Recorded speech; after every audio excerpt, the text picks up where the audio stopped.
ہجر جو ہے یہ مدینہ شریف اور ملک شام کے بیچ میں ایک وادی ہے جہاں پر قوم سمود کے لوگ رہتے تھے. چونکہ اس سورہ کے اندر ان کی تباہی کا ذکر ہے لہٰذا اسی وجہ سے سورہ کا نام سورہ ہجر ہے. اسی سورہ میں وہ آیت بھی ہے جس میں اللہ تعالیٰ نے وعدہ فرمایا ہے اِنَّا نَحْنُ نَزَّلْنَا الذِّكْرَ وَإِنَّا لَهُ لَحَافِظُونَ. ہم نے ہی قرآن کو نازل کیا ہے اور ہم ہی اس کے حفاظت کرنے والے ہیں. اسی سورہ میں سورہ ہجر میں ایک بار پھر سے ابلیس اور سیدنا آدم علیہ السلام کے واقعے کو دہرایا گیا ہے اور تفصیل بیان کی گئی ہے. اس مبارک سورہ کے اندر انسان پیدا کیسے ہوا اس کے بارے میں بھی بہت بہترین معلومات دی گئی ہے. اس کے بعد جو سورہ نحل ہے، نحل کے معنی ہوتا ہے شہد کی مکھی. شہد تو آپ کھائے ہی ہوں گے. قرآن عظیم کی سورہ کے اندر شہد کی مکھی کا ذکر ہے اور وہ شہد بناتی کس طرح سے ہے، شہد کے تعلق سے انتہائی قیمتی معلومات مختصر لفظوں میں موجود ہے. لہٰذا اس سورہ کا نام سورہ نحل ہوا. اسی سورہ کے اندر دودھ کا بھی ذکر ہے کہ دودھ کیسے بنتا ہے. اللہ تعالیٰ کی قدرت دیکھو کہ ایک جانور ہے، بکری ہے، گائے ہے، جو بھی جانور ہے، اس نے گھاس کھایا ہے. گھاس اسے کھانے کے بعد وہ پیٹ میں گیا اور اس کے بعد آپ دیکھتے ہیں کہ اسی گھاس سے گندگی ہے پیدا ہوتی ہے، اسی گھاس سے خون بھی بنتا ہے. اور اللہ کی قدرت کتنی لاجواب ہے کہ گوبر اور خون کے بیچ سے دودھ نکال دیتا ہے. دودھ میں نہ خون کی ملاوٹ ہے نہ گوبر کی بو ہے. اور اس بات کو اللہ تعالیٰ نے اس میں بیان کیا کہ تم غور کرو ان چیزوں میں.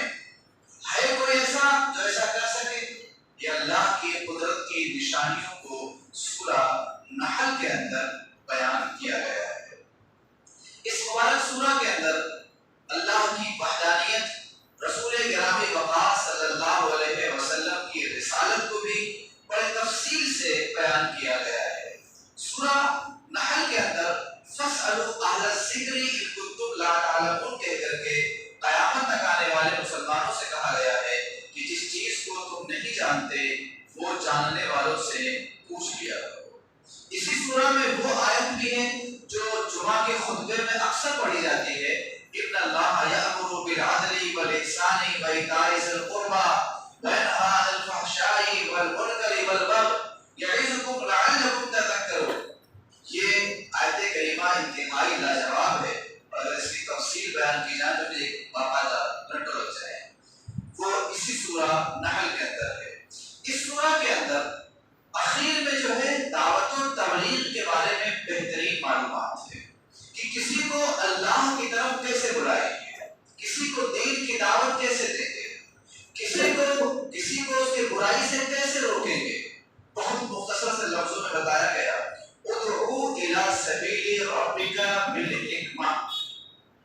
اپنے رب کی طرف بلاؤ حکمت سے. اب حکمت کیا چیز ہے؟ یہ بہت بڑی چیز ہے. حکمت بہت بڑی چیز. اور حکمت کی مثال میں دوں. رسول اللہ صلی اللہ تعالی علیہ وآلہ وسلم اپنے نبی ہونے کا اعلان کرتے ہیں، لیکن اعلان کرنے سے پہلے حکمت دیکھیے. اسی حکمت کو سمجھانے کے لیے مثال دے رہا ہوں میں کہ رسول اللہ نے جب اپنے نبی ہونے کا اعلان کیا تو کس طرح کیا. 40 سال تو لوگوں کے بیچ میں رہے. لوگوں نے ان کی بچپنے کو، ان کی جوانی کو، ان کی شادی شدہ زندگی کو بھی دیکھا تھا. اب رسول اللہ کو حکم ہے اللہ کی طرف سے کہ آپ اپنے نبی ہونے کا سب کے سامنے اعلان کر دو. تو حضور نے ایسا نہیں کہ بس کھڑے ہوئے بول دیا. پہلے اس کی حکمت دیکھو. حضور ایک پہاڑ کی چوٹی پہ گئے، پہاڑ کی ایک اونچائی پر چوٹی پر گئے، اور اس چوٹی پر جانے کے بعد پھر اپنے لوگوں کو بلایا، قریش کو دعوت دیا، اے لوگوں ادھر آؤ، جمع ہو جاؤ. اب اس کو تھوڑا سا تصور میں لائیں کہ اگر کوئی شخص کسی اونچائی پر کھڑے ہو کر کسی کو بلاتے، لوگ بھاگتے بھاگتے آتے ہیں. بھائی دیکھو معاملہ کیا ہے، قصہ کیا ہے، واقعہ کیا ہے. رسول اللہ اونچائی پر ہیں اور لوگوں کو بلا رہے ہیں. قریش تمام لوگ جمع ہو گئے. دعوت دینی ہے اس بات کی کہ میں اللہ کا نبی ہوں، مگر حکمت دیکھو. میرے حضور نے فرمایا اے لوگوں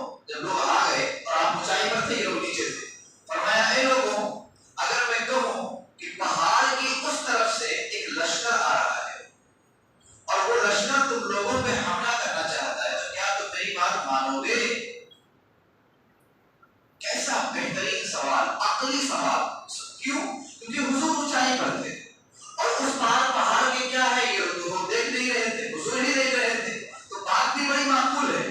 ان لوگوں نے کہا کہ محمد آپ سچے ہیں، پوری زندگی آپ تک آپ نے کبھی جھوٹ نہیں بولا، آپ صادق ہیں، آپ امین ہیں، آپ کبھی بھی جھوٹ نہیں بولتے. اگر آپ کہتے ہیں تو ہم یقین کر لیں گے، اور آپ اونچائی پر بھی ہیں، بلندی پر بھی ہیں. جب ان لوگوں نے کہا کہ جب آپ بتائیں گے تو ہم آپ کے کہنے پر یقین کر لیں گے کہ ہاں لشکر اس طرف سے آ رہا ہے.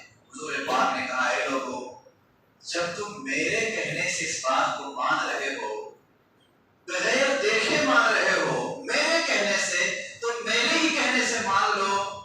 لا الہ الا اللہ تفلحوا انی رسول اللہ. لا الہ الا اللہ پڑھ لو، فلاح پا جاؤ گے، کامیاب ہو جاؤ گے، اللہ ایک ہے. یہ پورا ایک پہل حکمت. اور اس کے بعد اعلان کیا. حالانکہ اس کے نتیجے میں لوگوں نے بہت کچھ کہا، پتھر مارے، برا بھلا کہا، چلے گئے، مگر اعلان کرنے کے طریقے سے ہم کو ہزاروں مسئلے سیکھنے کو اسی ایک واقعہ سے مل گیا. نمبر ایک، اسی لیے تقریر کے لیے اسٹیج لگایا جاتا ہے. یہ اسٹیج لگتے ہیں نا، ممبر، اسٹیج، اونچائی، لوگ نیچے بیٹھتے ہیں. یہ اسی کی دلیل ہے کہ ہمیشہ خطاب کرنے والا، دعوت دینے والا بلندی پر رہتا ہے. یہ اصول رہا. اسی سے ہمیں یہ بھی معلوم پڑا کہ جب لوگوں کو کسی چیز کے بارے میں بتانا ہو تو پہلے حکمت سے اس چیز کو لوگوں کے عقل کے مطابق مثالوں سے بتاؤ. خود رسول اللہ کی عادت تھی. ایک مرتبہ وضو کا مسئلہ حضور بتانا چاہتے تھے کہ وضو کرنے سے کتنا فائدہ، کتنا ثواب، کیا کیا ملتا ہے. یہ حضور صحابہ کو بتانا چاہتے ہیں. لیکن طریقہ کیا کرتے ہیں؟ آپ پتجھڑ کے موسم میں جب پتے جھڑتے ہیں پیڑوں کے، ایسے موسم میں اپنے صحابہ کو لے کر نکلتے ہیں باہر. صحابہ چل رہے، حضور بھی چل رہے. اچانک ایک پیڑ آیا، رسول اللہ ٹھہر گئے اور پیڑ کو پکڑ کے گرانے لگے. پتے تو ایسے جھڑی آتے ہیں، اور جب ہلائے تو خوب پتے گرے. حضور نے پوچھا صحابہ یہ بتاؤ یہ پتے کیوں گر رہے ہیں؟ کیا حضور جانتے نہیں تھے؟ جانتے تھے، مگر مسئلے کو، کسی چیز کو سمجھانے کے لیے طریقہ ہے یہ. فرمایا پتے کیوں گر رہے ہیں؟ انہوں نے کہا یا رسول اللہ پتجھڑ کا موسم ہے اور خزاں کا موسم ہے، ایسے موسم میں پتے گر جاتے ہیں. حضور نے کہا میرے صحابہ، جس طرح یہ پتے بڑی آسانی سے جھڑ رہے تھے نا، ایسے ہی وضو کرنے سے گناہ جھڑ جاتے ہیں. سمجھانے کا طریقہ. پھر رسول اللہ صلی اللہ علیہ وسلم ایک مرتبہ 5 نمازوں کے فائدے بیان کرنا چاہتے ہیں، مگر طریقہ دیکھیے. رسول اللہ صلی اللہ علیہ وسلم کہتے ہیں میرے صحابہ یہ بتاؤ، اگر کسی کے گھر کے سامنے ندی ہو، تالاب ہو، نہر ہو، سمندر ہو، اور وہ اس میں روز نہائے، تو کیا اس کے بدن پر میل بچے گا؟ ظاہر سی بات ہے نہیں بچے گا. جب اتنی آسانی سے سامنے ہی پانی موجود، کوئی نہیں نہائے گا، کھوٹتے رہے گا وہ تو مزے گا. تو میرے آقا میں مثال دیتے ہیں کہ سامنے ایک ندی ہے، تالاب ہے، سمندر ہے، نہر ہے، اور اس میں وہ روز نہائے تو کیا اس کے بدن پہ میل رہے گا؟ صحابہ نے سوچا اور جواب دیا یا رسول اللہ ایسا جب کرے گا تو کہاں سے اس کے بدن پہ میل رہے گا؟ فرمایا میرے صحابہ یہ جو 5 نمازیں ہیں یہ اسی طرح سے ہیں تمہارے باطن کے گناہ کو دھل دیتی. سرکار نے حکمت سے سمجھایا. تو قرآن پاک کا نمبر 14 سورہ نحل کی جو آخر میں آیت ہے، ادعو الی سبیل ربک بالحکمت والموعظۃ الحسنہ وجادلہم باللتی ہی احسن. اس میں جو سب سے پہلے بات کہی گئی ہے وہ یہ ہے کہ لوگوں کو حکمت سے اللہ کی طرف بلاؤ. پھر اس کے بعد 15واں پارہ شروع ہوتا ہے. 15واں پارے میں سورہ ہے، اس کا نام ہے سورہ بنی اسرائیل. جو پہلی آیت ہے 15ویں پارے کی وہ معراج شریف کے بارے میں، اور معراج کے واقعے کو بڑے خوبصورت انداز میں اس میں بیان کیا گیا ہے. پھر اس کے بعد اسی مقدس سورہ کے اندر بڑا تزر وازرۃ وزر اخری بھی بتا دیا گیا کہ کوئی جان کسی دوسرے جان کا بوجھ نہیں اٹھائے گی. قیامت کے روز کوئی کسی کا بوجھ نہیں اٹھائے گا. مطلب یہ کہ جو تم کرو گے تم بھرو گے، جو میں کروں گا وہ میں بھروں گا. بہرحال بچنا نہیں ہے.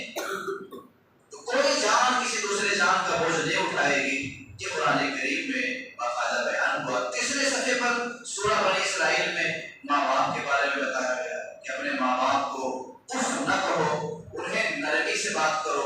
اور پھر بچپن کو یاد دلایا گیا. جب ماں باپ کا ذکر ہوا تو اللہ نے اس کے ساتھ بچپن کو یاد دلایا. وَلَا تَقُلْ لَهُمَا أُفٍّ وَلَا تَنْهَرْهُمَا وَقُلْ لَهُمَا قَوْلًا كَرِيمًا. اور یاد دلانے میں راز کیا ہے؟ جیسے بچے چھوٹے سے ہوتے ہیں نا، تو چھوٹے سے بچے آپ سے بار بار پوچھتے ہیں. زبان بھی تو نہیں ہوتی، صحیح بول بھی نہیں پاتے، اور ایک ہی چیز کو بار بار پوچھتے ہیں، پر آپ کو غصہ نہیں آتا ہے نا. توتلی زبان بھی ہے، کبھی بھی آگے آپ کا کپڑا پکڑتا ہے، یہ کیا ہے امی، یہ کیا، پوچھتے ہیں اس طرح سے، اور بار بار پوچھتے ہیں، اور آپ کو غصہ ہے کیونکہ آپ کو معلوم ہے کہ یہ بچہ ہے، یہ چھوٹا ہے، ابھی نہ سمجھ ہے، بول رہا ہے. 10 بار پوچھے گا تو بھی آپ پیار سے ذرا چوبے گا بتا دیں گے، ٹھیک ہے. آپ ذرا سوچو، جو شخص بوڑھا ہو جاتا ہے اور بہت زیادہ بوڑھا ہو جاتا ہے تو پھر اس کا ذہن اور اس کی یادداشت بچوں کی طرح ہو جاتی ہے. جس طرح بچے نہ کسی برتھ ڈے کا نہ کسی وقت کا، ان سے کیا غرض کہ موقع کون سا ہے، موسم کون سا ہے. ان کو تو اپنے مزے کی چیز چاہیے، یا تو کھیلنے کی چیز چاہیے، یا ان کے سوالوں کا جواب چاہیے، یا بھوک لگے تو کھانا چاہیے.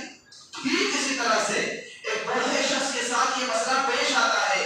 اللہ نے قرآن میں اس بات کو یاد دلایا کہ آج جس طرح تمہارے ماں باپ نے تمہیں بچپن میں پالا، آج وہ بوڑھے ہو گئے ہیں، تو خبردار انہیں اف نہ کہو، ان سے نرمی کے ساتھ بات کرو جیسے وہ تم سے پیار سے بچپن میں بات کیا کرتے تھے. تم چھوٹے تھے، وہ جوان تھے، تم کو اس طرح پالا، اب تم جوان ہوئے ہو، یہ بوڑھے ہوئے ہیں، تو جوانی کی طاقت نہ دکھاؤ، انتہائی ادب سے محبت سے بات کرو. وہ بھول جاتے ہیں، بار بار پوچھیں گے، جواب دے دو.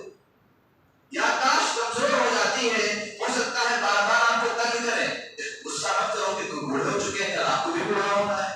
ہو سکتا ہے کہ کوئی باتوں پہ موقع مل جائے، سن لو، ٹھیک ہے آپ کو جواب نہیں دینا ہے مت دو، پر کم سے کم سن لو، چھڑکو مت، کیونکہ اس عمر میں تمہیں بھی جانا ہے. تو قرآن پاک نے ماں باپ کے بارے میں بڑے پیارے انداز میں سورہ بنی اسرائیل کے اندر اس چیز کو بیان کیا ہے. اسی مبارک سورہ کے اندر بہت سارے مسائل کے ساتھ ساتھ پھر ایک مرتبہ ابلیس کے واقعے کو دہرایا گیا ہے. جانتے ہیں پورے قرآن میں جو بار بار ابلیس کے واقعے کو دہرایا جا رہا ہے، اس میں ہزاروں حکمتیں ہیں، اور ان میں سے ایک بڑی حکمت یہ ہے کہ ہمارا اور آپ کا پورے بنی آدم کا دشمن ابلیس ہی ہے.